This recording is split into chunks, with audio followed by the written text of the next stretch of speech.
সাবেক প্রধান বিচারপতি খায়রুল হক গ্রেপ্তার, নেপথ্যের চাঞ্চল্যকর তথ্য ফাঁস। দেশজুড়ে চাঞ্চল্যের ঝড়।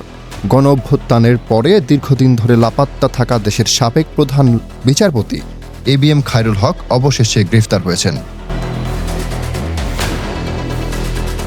বৃহস্পতিবার সকাল ৮টার দিকে ডিবি পুলিশ ঢাকার ধানমন্ডির তার নিজ বাসা থেকে তাকে গ্রেফতার করে।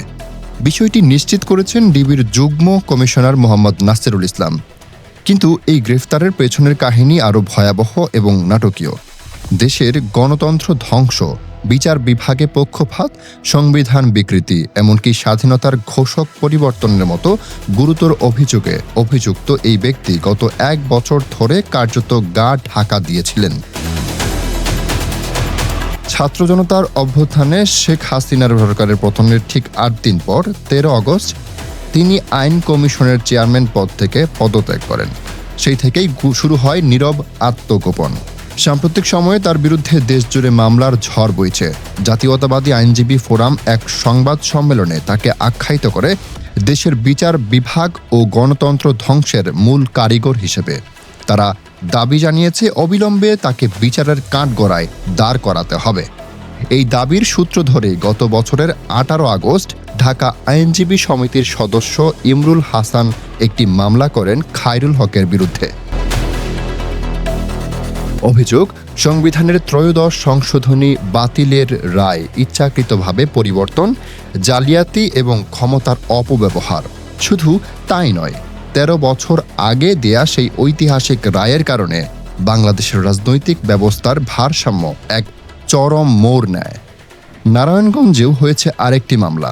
২০২৪ সালের ২৫শে আগস্ট জেলা আইনজীবী সমিতির সাবেক সভাপতি এবং ফতুল্লা থানা বিএনপির সাধারণ সম্পাদক আব্দুল বারী ভূঁইয়া মামলাটি করেন। অভিযোগে বলা হয়, সাবেক প্রধান বিচারপতি খায়রুল হক সুপ্রিম কোর্টের অন্যান্য বিচারপতির মতামত উপেক্ষা করে ষড়যন্ত্র করে তত্ত্বাবধায়ক সরকার ব্যবস্থা বাতিলের পক্ষে কাস্টিং ভোট দেন। অথচ অ্যামিকাস কিউরি হিসেবে নিযুক্ত ৮ জন জ্যেষ্ঠ আইনজীবীর মধ্যে ৭ জনই ছিলেন তত্ত্বাবধায়ক ব্যবস্থার পক্ষে। সেই সময়ের বিতর্কিত আরও কিছু কর্মকাণ্ডের মধ্যে রয়েছে বিএনপি নেত্রী খালেদা জিয়াকে ক্যান্টনমেন্টের বাড়ি থেকে উচ্ছেদ করা, আগাম জামিনের আইনি অধিকার কেড়ে নেওয়া, বিতর্কিত বিচারপতিদের শপথ পড়ানো ইত্যাদি।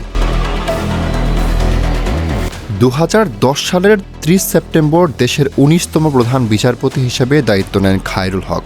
পরের বছর ২০১১ সালের ১৭ই মে বয়সজনিত কারণে অবসর নেন তিনি। তবে সেই ১ বছরের মাথায় তার রায়, তার ভূমিকা এবং তার কৌশল হয়ে দাঁড়ায় দেশের ভবিষ্যৎ রাজনীতির মোড় ঘুরিয়ে দেওয়ার হাতিয়ার।